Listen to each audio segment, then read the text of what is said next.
Hello everyone, this is Navdeep. Welcome back to the channel. आज हम करने वाले हैं बिजनेस का 12th चैप्टर कंज्यूमर प्रोटेक्शन, जो कि आपकी बुक का लास्ट चैप्टर है।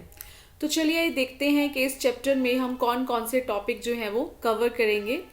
सबसे पहले हम देखेंगे कंज्यूमर प्रोटेक्शन की इम्पॉर्टेंस, फिर consumer protection act 2019, then consumer rights, consumer responsibilities and हम पढ़ेंगे redressal agencies under the consumer protection act. तो चलिए वीडियो को स्टार्ट करते हैं। फर्स्ट टॉपिक है हमारा कंज्यूमर प्रोटेक्शन। तो जो हम चैप्टर कर रहे हैं, सबसे पहले उसी का मीनिंग समझ लेते हैं कि कंज्यूमर प्रोटेक्शन होता क्या है। It refers to protecting interest of consumers. Meaning क्या है कंज्यूमर प्रोटेक्शन का कि हमें कंज्यूमर के इंटरेस्ट की प्रोटेक्शन करना है। तो उसी को हम यहाँ पे क्या कह रहे हैं, कंज्यूमर प्रोटेक्शन। अब इसकी कंज्यूमर की जो इंटरेस्ट है, इसको प्रोटेक्ट करना क्यों ज़रूरी है? क्योंकि कंज्यूमर को हम क्या मानते हैं, as a kingpin in the market, कि कंज्यूमर को ही, हमारे कस्टमर को ही हम अपनी मार्केट का जो है वो एक राजा मानते हैं, जिनकी वजह से आपके बिजनेस चलते हैं। तो कस्टमर को काफ़ी ज़्यादा कुछ तरीके के रिस्क होते हैं जिनसे उनका सामना करना पड़ता है उनको, जैसे कि due to unsafe product, that is he may be cheated, may have to pay higher price, adulteration, poor quality of goods and services. तो ये कुछ इस तरह के रिस्क हैं जो कंज्यूमर्स को कई बार फेस करने पड़ते हैं, जिसमें कंज्यूमर्स को चीट किया जाता है, या फिर उनको एक पर्टिकुलर चीज़ जितना प्राइस होना चाहिए उससे वो ज़्यादा हाई प्राइस पे कर देते हैं। अडल्ट्रेशन में क्या आ जाता है कि आपको चीज़ों की जो क्वालिटी है वो अच्छी नहीं मिल रही, बीच में कुछ मिक्स करके आपको दिया जा रहा है, या आपको गुड्स एंड सर्विसेज की पुअर क्वालिटी जो है वो दी जा रही है। तो इन सब चीज़ों से कस्टमर को प्रोटेक्ट करने के लिए हमें किस चीज़ की ज़रूरत पड़ी, कंज्यूमर प्रोटेक्शन की। Thus, there is need to provide adequate protection to consumer against such practices. तो जितनी भी अनफेयर ट्रेड प्रैक्टिसेस होती हैं, उनके अगेंस्ट कंज्यूमर को प्रोटेक्ट करने के लिए हमें ये जो कंज्यूमर प्रोटेक्शन एक्ट है वो लेके आना पड़ा, जिसके हम बारे में हम आगे वीडियो में पढ़ेंगे। अब नेक्स्ट टॉपिक है इसमें हमारा इम्पोर्टेंस ऑफ कंज्यूमर प्रोटेक्शन। तो ये आपकी बुक में दो पॉइंट ऑफ व्यू में से दिया होगा। कंज्यूमर प्रोटेक्शन जो है वो इतना कंज्यूमर को प्रोटेक्ट करना ज़रूरी क्यों है, तो ये आपकी बुक में दो पॉइंट ऑफ व्यू से डिस्कस किया गया। पहला क्या है, कंज्यूमर के पॉइंट ऑफ व्यू से, यानी कि हम जिसको ही प्रोटेक्ट कर रहे हैं उनके पॉइंट ऑफ व्यू से ये क्यों ज़रूरी है। और दूसरा हम पढ़ेंगे इसमें से बिजनेस के पॉइंट ऑफ व्यू से, कि उनके पॉइंट ऑफ व्यू से भी कंज्यूमर प्रोटेक्शन क्यों इम्पॉर्टेंट है। तो अब बात करते हैं क्वेश्चंस की। जैसे कि हमेशा मैं अपनी वीडियोस में आपको गाइड करती रहती हूँ कि एग्जाम्स में क्वेश्चन कैसे आएंगे, क्योंकि एट द एंड हमें तैयारी तो एग्जामिनेशन के तरीके से या उसके लिए ही करनी है ना। तो पेपर में यहाँ से आपको क्वेश्चन आ सकता है। अगर वो इम्पोर्टेंस पूछते हैं आपसे कंज्यूमर प्रोटेक्शन की, तो आपसे वो स्पेसिफाई करेंगे एग्जाम के अंदर कि आपको कंज्यूमर के पॉइंट ऑफ व्यू से बताना है या बिजनेस के। इसीलिए आप दोनों को अलग अलग अच्छे से याद करेंगे। ये नहीं है कि आपको चलो इम्पोर्टेंस ही पढ़नी है तो हम खाली कंज्यूमर पढ़ लेते हैं या उसको छोड़ देते हैं। तो एग्जाम में अगर वो स्पेसिफिक आपसे पूछते हैं तो उसके अकॉर्डिंगली ही आपको आंसर करना पड़ेगा। इसलिए दोनों को आपको डिफरेंटली पढ़ना है और डिफरेंटली आपको याद भी करना पड़ेगा, ठीक है। तो चलिए पहले हम कंज्यूमर के पॉइंट ऑफ व्यू से समझते हैं कि इस कंज्यूमर प्रोटेक्शन की क्या इंपॉर्टेंस है। फर्स्ट पॉइंट देखिए, consumers ignorance. Consumer protection provide information to the ignorant customers regarding rights and remedies available to them.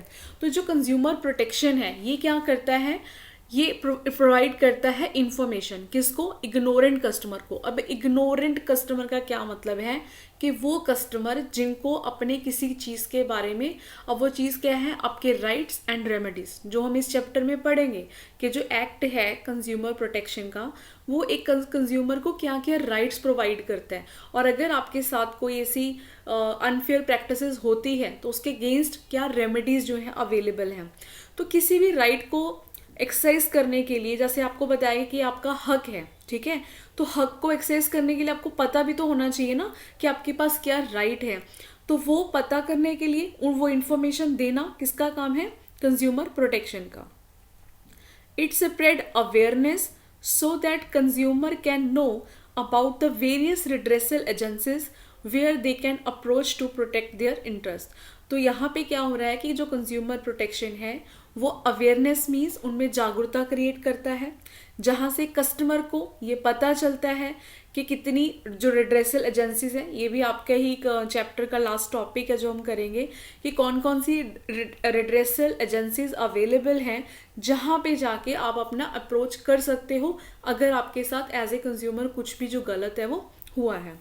तो ये होगी फर्स्ट इंपॉर्टेंस। सेकेंड देखिए, अनऑर्गेनाइज्ड अनऑर्गेनाइज्ड कंज्यूमर क्या होता है कि इंडिया में अभी भी स्टिल जो है उन्होंने क्या बोला है कि जो कंज्यूमर्स हैं वो अनऑर्गेनाइज्ड हैं। ऑर्गेनाइज्ड क्या होती है, जो एक प्रॉपर जहाँ पे आपको पता है, ठीक है, जिसका आप कहते हैं हमें नेम एड्रेस या कोई संस्था बनी हुई है जहाँ से आप किसी के साथ डायरेक्ट कांटेक्ट कर सकते हो, या एक चीज़ ऑर्गेनाइज तरीके में पड़ी है। अनऑर्गेनाइज मीन्स कोई चीज़ फैली हुई है जिसको अगर आपको कोई प्रॉब्लम है तो अगर आप उनसे कॉन्टैक्ट भी ये कंसिडर करना पाए वो नहीं कर पाएंगे। तो कंज्यूमर के लिए पर्टिकुलर ऐसी कोई भी ऑर्गेनाइजेशन नहीं बनी हुई है जिससे हम कॉन्टैक्ट कर पाएँ, इसीलिए हम कंज्यूमर को यहाँ पे क्या बोल रहे हैं कि वो अनऑर्गेनाइज्ड है। क्यों है वो, क्योंकि there is lack of consumer organization also, कि यहाँ पे कंज्यूमर ऑर्गेनाइजेशनों की भी कमी है, इसलिए कंज्यूमर प्रोटेक्शन वहाँ पे ज़रूरी हो जाती है।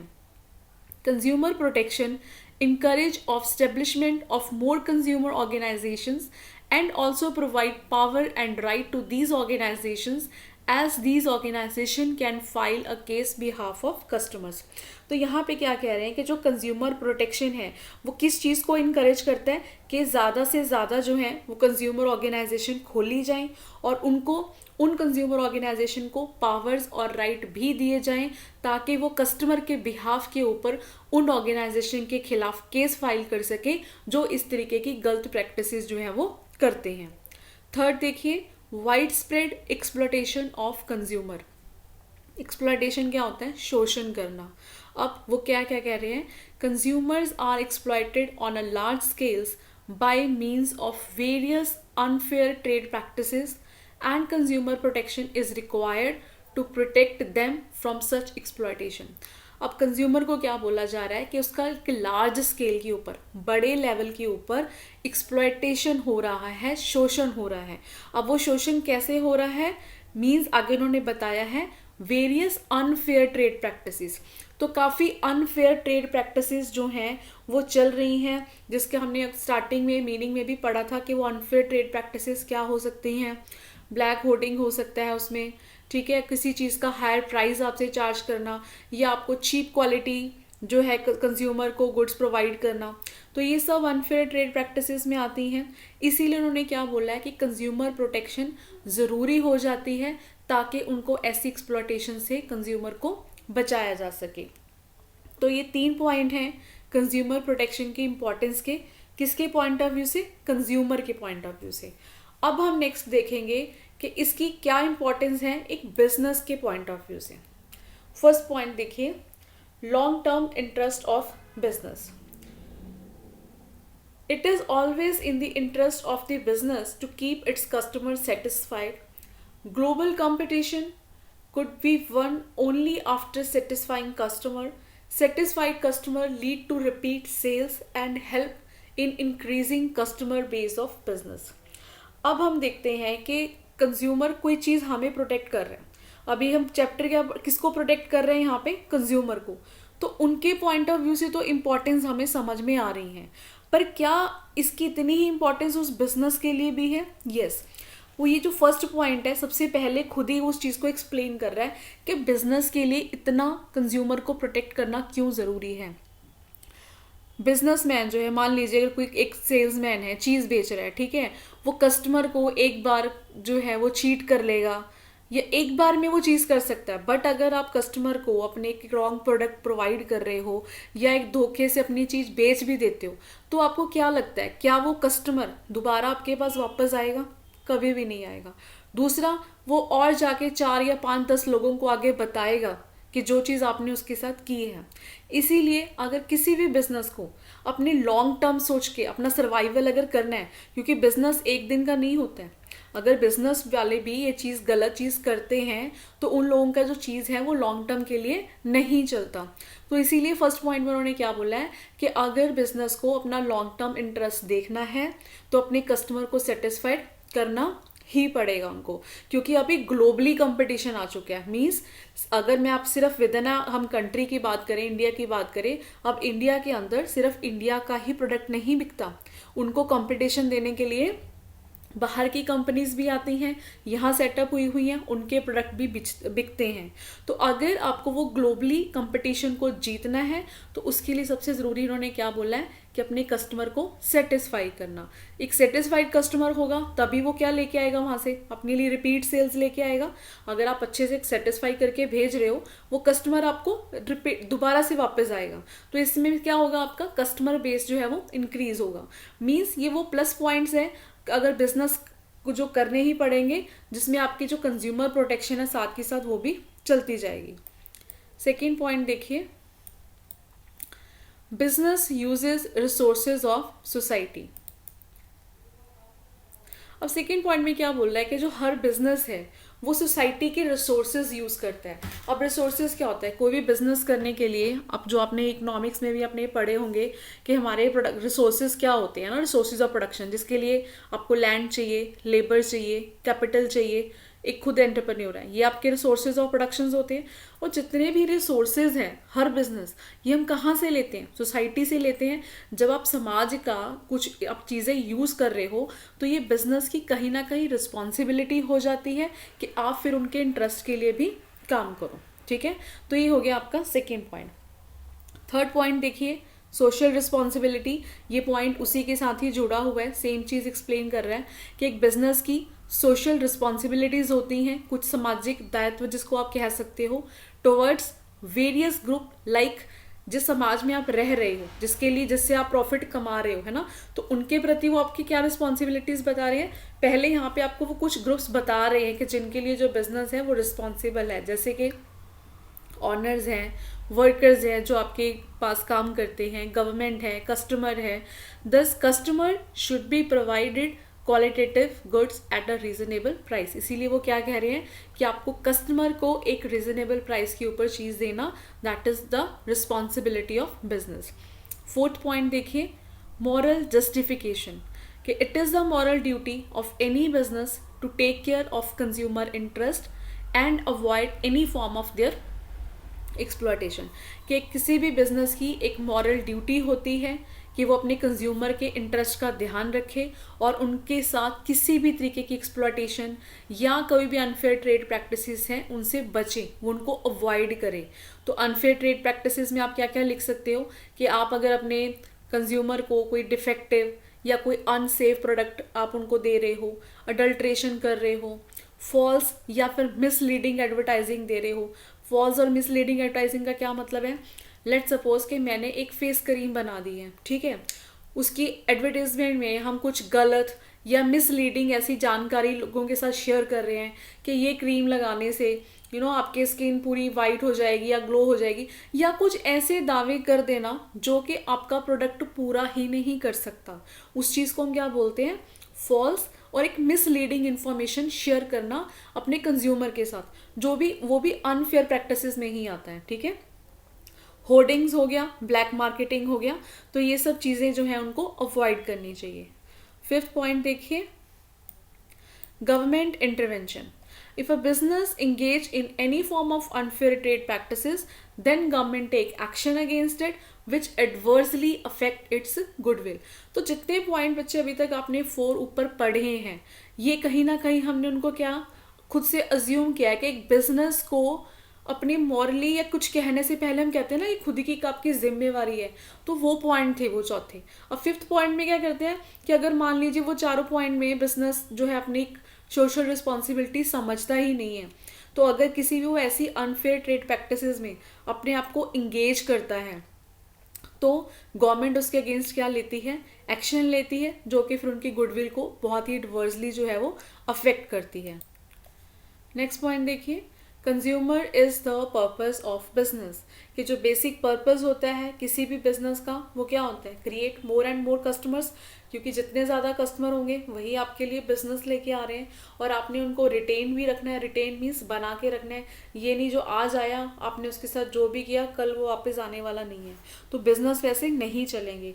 तो कस्टमर बनाने भी हैं और आपको उनको रिटेन भी करके रखना है। And business can create more customers only by satisfying the customer and protecting the interest of consumer, कि कस्टमर जो है आपके ज़्यादा से ज़्यादा कैसे बनेंगे, जब आप उनको सेटिस्फाई करके भेजोगे और उनके इंटरेस्ट को आप क्या करोगे, प्रोटेक्ट करोगे। ठीक है, तो ये हो गई आपकी importance business point of view से भी और कंज्यूमर के पॉइंट ऑफ व्यू से भी। अब नेक्स्ट टॉपिक देखिए इस चैप्टर में जो हम करने वाले हैं वो है लीगल प्रोटेक्शन टू कंज्यूमर, कि अब तक हमने समझ लिया कि कंज्यूमर को एक प्रोटेक्शन की ज़रूरत है। ठीक है, तो वो प्रोटेक्शन अब प्रोवाइड कैसे की गई है, तो लीगली उनको कैसे प्रोटेक्ट किया गया कंज्यूमर को, तो उसके लिए एक एक्ट लेके आया गया जो कि था कंज्यूमर प्रोटेक्शन एक्ट 2019। ईयर आप लोगों ने रिमेंबर रखना है। अब इस एक्ट का क्या मतलब है, it aims to safeguard and promote consumers interest by resolving their complaints in timely and cost effective manner। तो ये जो एक्ट बनाया गया था ये क्या कर रहा है, कंज्यूमर्स की प्रॉब्लम को जितनी भी है, सेफगार्ड मीन्स एक तो उनको सेफ्टी प्रोवाइड करना है, दूसरा कंज्यूमर के इंटरेस्ट को प्रमोट करना है, कैसे, उनकी कंप्लेंट को रिजॉल्व करके टाइमली अकॉर्डिंग समय के अंदर अंदर एंड कॉस्ट इफेक्टिव मैनर में। ये जो एक्ट है फोर्स में कब लाया गया था, 20 जुलाई 2020 में। It repeals and replace the consumer protection act 1986। तो बच्चे सबसे पहले जो एक्ट था ना वो कंज्यूमर प्रोटेक्शन एक्ट 1986 में आया था। अगर आप पुरानी बुक्स देखोगे, अभी काफ़ी अगर मैं बात करूँ 10 साल पुरानी, अगर आप अपनी 12th क्लास की बुक देखोगे तब उसमें कंज्यूमर प्रोटेक्शन एक्ट जो है वो 1986 ही चल रहा था। तो अभी ये चेंज हो गया, चेंज होके किसको रिप्लेस किसने कर लिया है, 2019 के एक्ट में।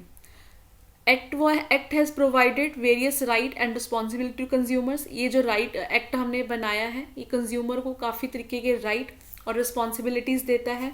अब रिप्लेस क्यों हो गया होगा, क्योंकि इसमें कुछ और बेटरमेंट करके गवर्नमेंट ने उस एक्ट को उसके साथ जो है वो मतलब उसको न्यूली रिप्लेस कर दिया है 2019 के एक्ट के साथ। The act has provided 3 tier redressal agencies where customer can file a complaint. Again this is very important topic जो हम एंड में चैप्टर के करने वाले हैं। यहाँ से आपको बहुत क्वेश्चंस आते हैं। अब इस एक्ट के अंदर आपको ये वर्ड आपने याद रखना है, 3 टायर रिड्रेसल एजेंसीज। अब रिड्रेसल एजेंसीज क्या है, ये वो एजेंसीज हैं जहाँ पे जाके आप अपनी कंप्लेंट को क्या कर सकते हो, फाइल कर सकते हो, स्पेशली जो कंज्यूमर्स की प्रोटेक्शन के लिए बनाई गई हैं। तो वो 3 रिड्रेसल टायर एजेंसीज कौन सी हैं, district forum, state commission and national commission. Detail में हम आगे करेंगे। ठीक है, तो ये था आपका कंज्यूमर प्रोटेक्शन एक्ट 2019। नेक्स्ट देखते हैं। अब इस एक्ट में आपको बताया गया था कि कुछ कंज्यूमर राइट्स जो हैं इस एक्ट के ज़रिए कंज्यूमर को दिए गए हैं, वो हम राइट देखेंगे। अब तक जितना हमने चैप्टर किया है, अब बात कर लेते हैं इस चैप्टर के इम्पॉर्टेंट क्वेश्चंस की। पेपर में कैसे क्वेश्चंस आ सकते हैं या फिर इस चैप्टर के अंदर क्या इम्पॉर्टेंट है। तो अब आप सबसे इम्पॉर्टेंट पार्ट जो है चैप्टर का वो पढ़ने जा रहे हो, इसीलिए इसको ध्यान से सुनिएगा और समझिएगा। ठीक है, क्वेश्चंस कैसे आएंगे, 1 मार्क्स के क्वेश्चन पॉसिबल हैं, एमसीक्यूज आएंगे आपको इसमें से, और केस स्टडीज़ आएंगी। केस स्टडीज़ कैसे आएंगे आपको, ये जो राइट पढ़ेंगे इनके वर्डिंग्स को, क्योंकि मैं हमेशा अपनी वीडियो में फोकस करती हूँ कि जब भी आप अपनी बुक से पढ़ते हो, कहीं से भी स्टडी मटेरियल देख रहे हो, उनके कीवर्ड्स के ऊपर आप ज़रूर फोकस किया करो, अपनी बुक में उन वर्ड्स को अंडरलाइन किया करो, क्योंकि जब केस स्टडीज़ के अंदर या वैसे भी क्वेश्चंस आते हैं तो वो कीवर्ड्स कभी चेंज नहीं होते हैं, वो सेम वर्ड्स यूज़ करते हैं ताकि आप उस चीज़ों को आइडेंटिफाई कर सको। तो क्या क्या कीवर्ड्स होंगे वो मैं आपको डेफिनेटली बताऊंगी, तो आपने अपनी बुक के अंदर भी उनको अंडरलाइन करना है। ठीक है, क्योंकि एक सिनेरियो आएंगे, इसकी जब हम केस स्टडीज़ डिस्कस करेंगे इस चैप्टर के, तब आप देखोगे कि आपको साथ पूरा सिनेरियो डिस्कस करके आपसे ये क्वेश्चन पूछा जा सकता है कि इसमें कौन से राइट की बात हो रही है या कौन सा राइट जो है कंज्यूमर अपना एक्सेस कर सकता है। तो आपकी बुक में एग्जाम्पल्स दिए होंगे, साथ में वो भी ज़रूर पढ़िएगा, ठीक है। तो 6 राइट्स हैं जो प्रोवाइड करेंगे। फर्स्ट राइट देखिए, राइट टू सेफ्टी। इसका क्या मतलब है कि consumer has the right to be protect against product and services which are hazards to health and life. तो इस राइट के अकॉर्डिंगली कंज्यूमर को प्रोटेक्ट किया गया है ऐसी गुड्स और सर्विसेज से जो कि आपकी लाइफ या आपकी प्रॉपर्टी या आपकी हेल्थ के लिए खतरनाक हो सकती हैं, डेंजरस हो सकती हैं, ठीक है। तो वैसी चीज़ों से आपको प्रोटेक्ट करने के लिए राइट बना गया। ये राइट काफ़ी इंपॉर्टेंट है आपकी लाइफ को, कंज्यूमर की लाइफ को सिक्योर करने के लिए। This right protect consumers against the marketing and sale of goods and services that are hazards to physical and mental health, जो आपकी physical या mental health को affect कर सकती हैं। It takes into consideration the long-term interest and safety of the consumer. Product must have safety quality marked with hallmark like a ISI for electrical appliance, which are marked as this would be an assurance of such product meeting quality specifications. तो आपके उसी long term interest को देखते हुए इसीलिए कुछ जो manufacturing defects हो सकते हैं, जैसे कि उन्होंने एग्जांपल दिया है कि जब भी आप अपना प्रोडक्ट खरीदते हो आपको उसको एक सेफ क्वालिटी मार्क के साथ खरीदना है। अब ये मार्क क्या होता है, एक ऐसा निशान, ऐसा जो मार्क जो आपको ये प्रोवाइड करता है या बताता है कि यस ये प्रोडक्ट जो है वो सेफ है, ठीक है। जैसे कि फॉर एग्जांपल आपने जब भी कोई भी इलेक्ट्रिकल अप्लायंस आप यूज़ करते हो, जैसे प्रेस है या कोई भी चीज़ है इलेक्ट्रॉनिक, तो उसके ऊपर देखिएगा हमेशा ISI मार्क बना होगा।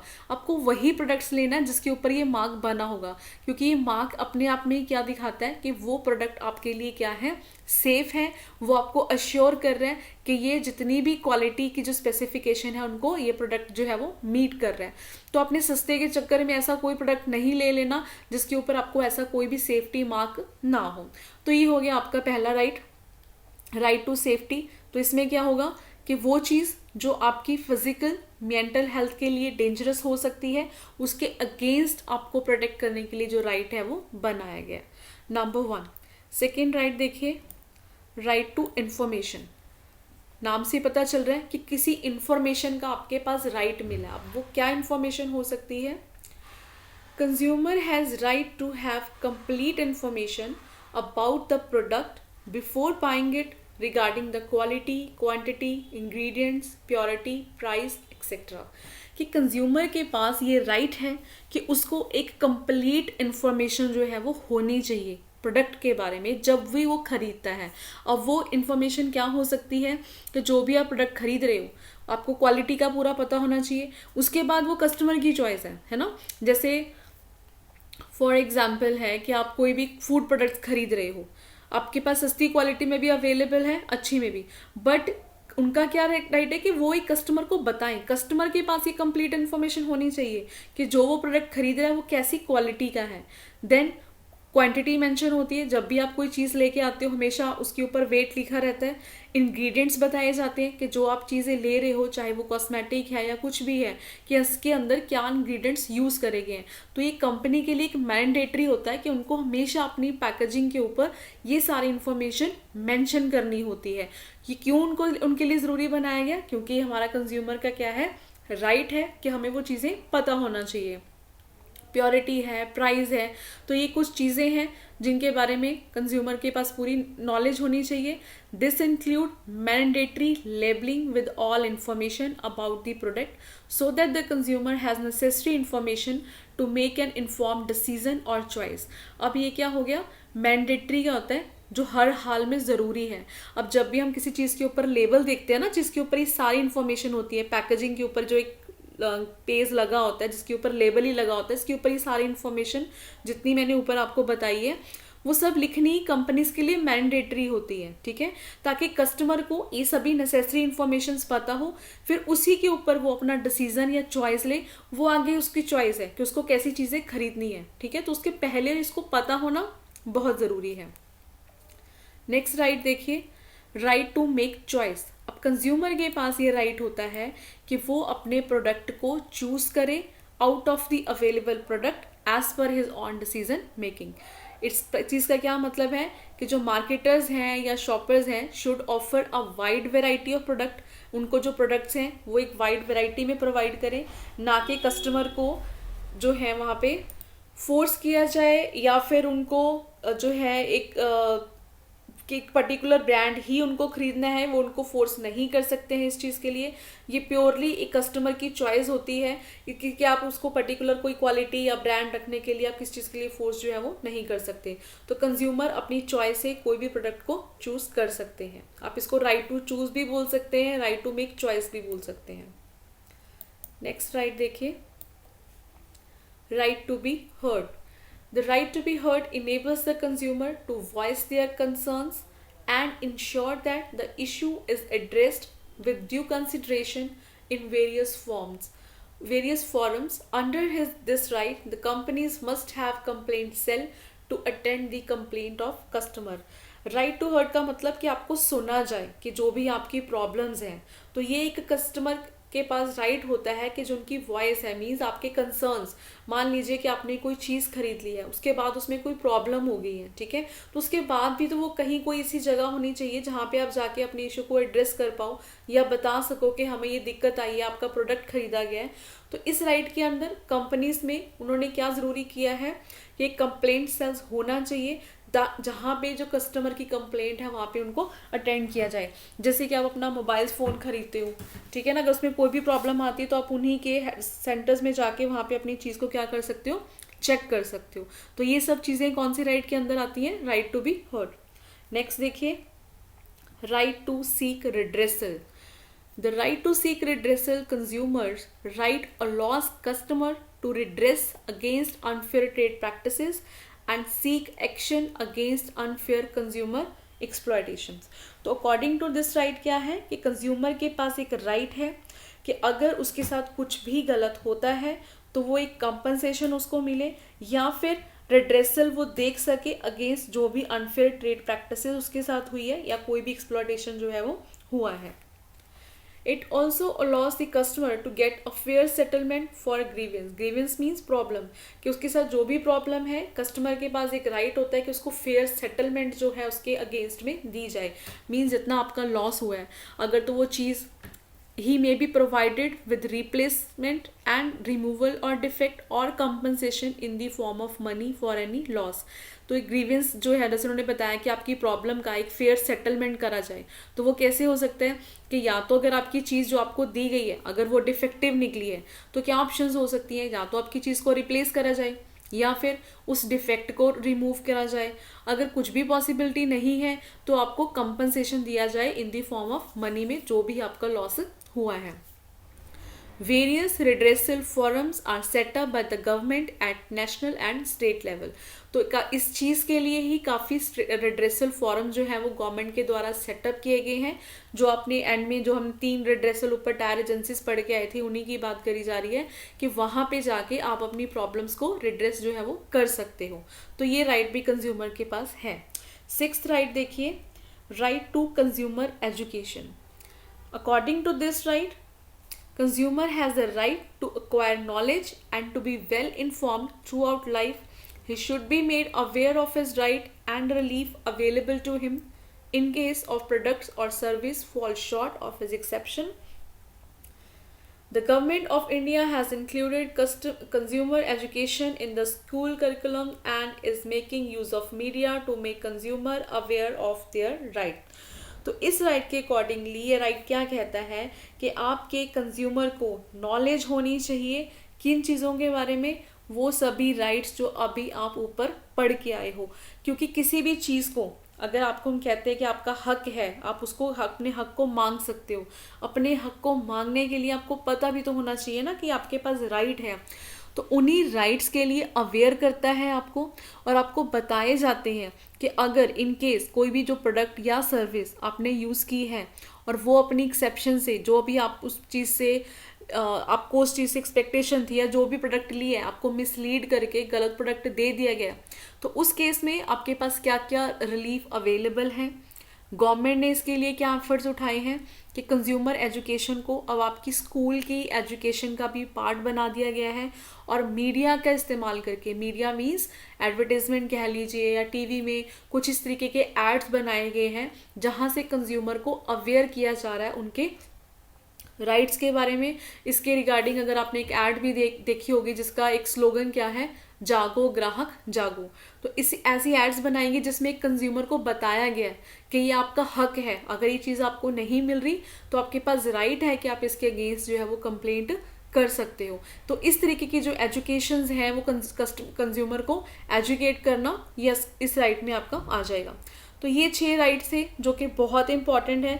इसमें से आपको या तो MCQs क्वेश्चन बनेंगे या फिर केस स्टडीज़ के, तो आपने बहुत अच्छे से इनको तैयार करना है। नेक्स्ट टॉपिक देखिए, कंज्यूमर्स रिस्पॉन्सिबिलिटी। अभी आपने कंज्यूमर के राइट पढ़े थे, तो अभी कंज्यूमर की कुछ रिस्पॉन्सिबिलिटीज़ भी हैं जिनको माइंड में consumer should keep in mind the following responsibilities while purchasing, using and consumer goods and services. तो यहाँ पे वो क्या कहते हैं कि कंज्यूमर के सिर्फ राइट से कुछ नहीं होगा, कंज्यूमर की खुद भी कोई रिस्पॉन्सिबिलिटीज़ हैं जिनको उन्हें अपने ध्यान में रखना होगा अगर वो इन सब अनफेयर ट्रेड प्रैक्टिसेस से बचना चाहते हैं। तो पहली रिस्पॉन्सिबिलिटी देखिए, consumer must exercise his right, कि कंज्यूमर को अवेयर होना पड़ेगा, must be aware of his right and exercise them when ever required. तो हमारी ही एक रिस्पॉन्सिबिलिटी बन जाती है। हम लोग क्या करते हैं, मान लीजिए अगर कोई चीज़ जो है गलत भी हो गई है, एक तो अवेयरनेस नहीं है क्योंकि हमें अपने राइट्स के बारे में, तो लोग जो है उस टाइम पे उतना एक्शन लेना ज़रूरी नहीं समझते हैं।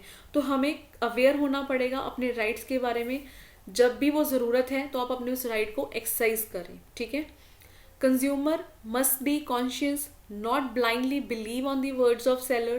He carefully read label for information on price, net weight, manufacturing, expiry date and so on. तो उन्होंने कंज्यूमर को खुद भी कॉन्शियस होने के लिए बोला कि आपको सावधानी से चीज़ें खरीदनी है, ब्लाइंडली आपको सेलर के ऊपर बिलीव नहीं करना। इससे पहले कि आप जाके घर जाके आप अपने एक सेलर के ऊपर ब्लेम करें, बेटर है कि जब आप खुद, वो क्या कह रहे हैं कि जब आप कोई चीज़ परचेज कर रहे हो तो जो भी लेवल के ऊपर इंफॉर्मेशन है, चाहे वो प्राइस है, नेट वेट है, जो भी है, इंफॉर्मेशन को अच्छे से पढ़े, उसके बाद ही अपनी चीज़ लें। थर्ड रिस्पॉन्सिबिलिटी देखिए, filing complain for redressal of genuine means in the event of a defect in the quality of item purchase or service received, file a complaint with an appropriate consumer forum. The consumer must file a complaint even for a small loss. Don't hesitate to take a action. कि अगर आपके साथ कोई भी चीज़ गलत होती है या आपके पास कोई भी डिफेक्टिव चीज़ आ जाती है, जो भी आप चीज़ खरीद रहे हो, तो आपको उसके बारे में कंप्लेंट जो है कंप्लेंट फॉरम में देनी चाहिए कंज्यूमर को, चाहे वो छोटा से छोटा लॉस क्यों ना हो, एक्शन लेने में हेजिटेट आपको नहीं करना चाहिए।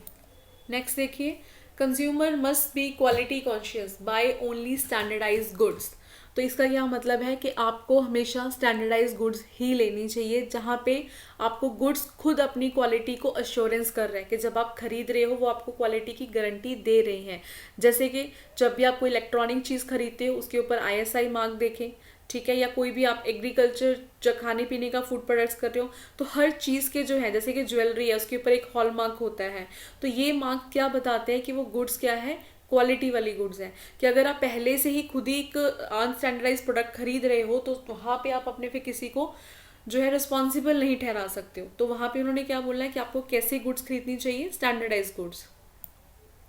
नेक्स्ट देखिए, ask for a cash memo. Cash memo means cash का बिल, कि जब भी आप कोई गुड्स परचेज करते हो उसके लिए आप बिल के लिए पूछिए उनसे, क्योंकि यही बिल जो है आपका आगे जाके this would serve as a proof of the purchase made. कि अगर आपको किसी चीज़ के अगेंस्ट केस करना है कि आपने ये चीज़ ली है और वो उसके मुताबिक क्वालिटी के बताई, जो उन्होंने बताई है उसके मुताबिक सही नहीं है, तो प्रूफ तो होना चाहिए ना आपके पास कि कोई हाँ आपने चीज़ खरीदी है। तो इसीलिए गवर्नमेंट हमेशा किस चीज़ पे फोकस करती है कि चाहे आप छोटी से छोटी चीज़ लें, बड़ी से बड़ी लें, उसका हमेशा से आप बिल लें, क्योंकि उसी बिल के एज ए प्रूफ आप आगे कहीं पे जो भी आपको केस करना है उसके अगेंस्ट ही आप कर सकते हो। नेक्स्ट, बी अवेयर अवेयर रहना, आपको सावधान रहना है किस चीज़ के लिए, about various goods and services available in the market so that an intelligent and wise choice can be made. तो आपको पता होना चाहिए मार्केट में उनकी क्या क्या वेरियस जो टाइप्स हैं वो मार्केट में अवेलेबल हैं, ताकि आप एक इंटेलिजेंटली और एक वाइज चॉइस जो है वो उन गुड्स को लेने के लिए कर सकें। Next point, follow manufacturers instruction, learn about the risk. कि जब भी आप कोई चीज़ लेते हो, स्पेशली ऐसी कोई टेक्निकल चीज़ जहाँ पे उसको यूज़ कैसे करना है, हमेशा वहाँ पे जो इंस्ट्रक्शंस हैं वो लेबल के ऊपर लिखी होती हैं। तो आपने उस चीज़ के जब आप ले रहे हो उसके रिस्क देखने हैं कि क्या है एसोसिएटेड विद द प्रोडक्ट जो आप ले रहे हो, और उन इंस्ट्रक्शंस को पूरा आपने फॉलो करना है ताकि आप प्रोडक्ट को सेफली जो है यूज़ कर पाओ। 8 point, form consumer societies which would play an active part in educating consumers, safeguard their interest। कि जो कंज्यूमर सोसाइटीज़ भी बन रही हैं जो कि काफ़ी एक्टिवली पार्ट प्ले कर रही हैं अपना लोगों को एजुकेट करने के बारे में और उनके इंटरेस्ट को सेफ गार्ड करने के बारे में। Next point, be honest in your dealing, choose only from legal goods and services and discourage unscrupulous practices like a black marketing and hoarding। कि अगर आप कोई लीगल गुड्स चूज करोगे तब भी आप आगे जाके उस राइट को एक्सरसाइज कर पाओगे जो आप ऊपर पढ़ के आए हो, कि आप किसी के अगेंस्ट कंप्लेंट फाइल करो। अगर आप पहले खुद ही किसी इलीगल चीज़ में इन्वॉल्व हो, आपने किसी ऐसी जो है गलत तरीके से चीज़ खरीदी है, तो आगे आप उसकी कंप्लेंट अगर वो ठीक नहीं भी निकलती आप नहीं कर पाओगे। तो इसीलिए उन्होंने क्या बोला है कि अपनी डीलिंग्स में ऑनेस्ट रहिए। Next, respect the environment, avoid waste, littering and contributing to pollution. तो यहाँ पे कंज्यूमर की क्या रिस्पॉन्सिबिलिटी बताई गई है कि आप ऐसी चीज़ें चूज़ करें जब भी आप शॉपिंग करते हो, इन्वायरमेंट को रिस्पेक्ट करते हुए, उसको ध्यान में रखते हुए, ताकि वेस्टेज कम हो। लिटरिंग मीन्स होता है कूड़ा, कि आप ऐसी चीज़ें ना ले रहे हो जो और कूड़े को बढ़ा रही हो या फिर पोल्यूशन के अंदर कोई भी कॉन्ट्रीब्यूशन जो है वो कर रही हो। Assert yourself to ensure that you get a fair deal, कि आप अपने आप में इंश्योर करें कि जो भी आपने डील की है वो फेयर है या नहीं है। तो अभी तक आपने कंज्यूमर के राइट देख लिए, रिस्पॉन्सिबिलिटीज़ देख ली हैं कि उनको क्या क्या प्लेस करनी पड़ेंगी। तो यहाँ पे बच्चे मैं आपके साथ ना कुछ मार्क्स शेयर कर रही हूँ जिसके बारे में ऊपर पढ़ के भी आए हैं, कि जो कि इंडिकेट करते हैं कि जो भी आप प्रोडक्ट्स ले रहे हो, बिकॉज डिफरेंट प्रोडक्ट के लिए डिफरेंट मार्क्स होते हैं, कि वो क्वालिटी के लिए पूरे जो है वो क्वालिटी को इंश्योर कर रहे हैं। तो ये कुछ मार्क्स हैं विद पिक्चर्स। अगर इसके ऊपर 1 मार्क्स का क्वेश्चन आ सकता है आपसे पिक्चर दिखा के कि ये कौन सा मार्क है या ये क्या आपको क्वालिटी जो है वो प्रोवाइड कर रहे हैं। तो फर्स्ट देखिए, तो सभी ने देखा होगा आई थिंक, ISI मार्क है, ये इसका लोगो है। ये किस पे होते हैं, जो भी आपके ड्यूरेबल प्रोडक्ट्स होते हैं, स्पेशली जो इलेक्ट्रॉनिक आइटम्स होती हैं उनके ऊपर ही आपको मार्क्स जो है, आपका प्रेशर कुकर है वो देखिएगा, जो क्वालिटी वाला होगा उसके ऊपर ये मार्क्स आपको ज़रूर नज़र आएगा। ठीक है। नेक्स्ट, एग मार्क, ये किसके लिए बनाया जाता है, एग्रीकल्चर कमोडिटीज़, जो भी आपके लाइफ स्टॉक प्रोडक्ट हैं, मतलब खाने पीने के प्रोडक्ट हैं जो क्वालिटी वाले होंगे।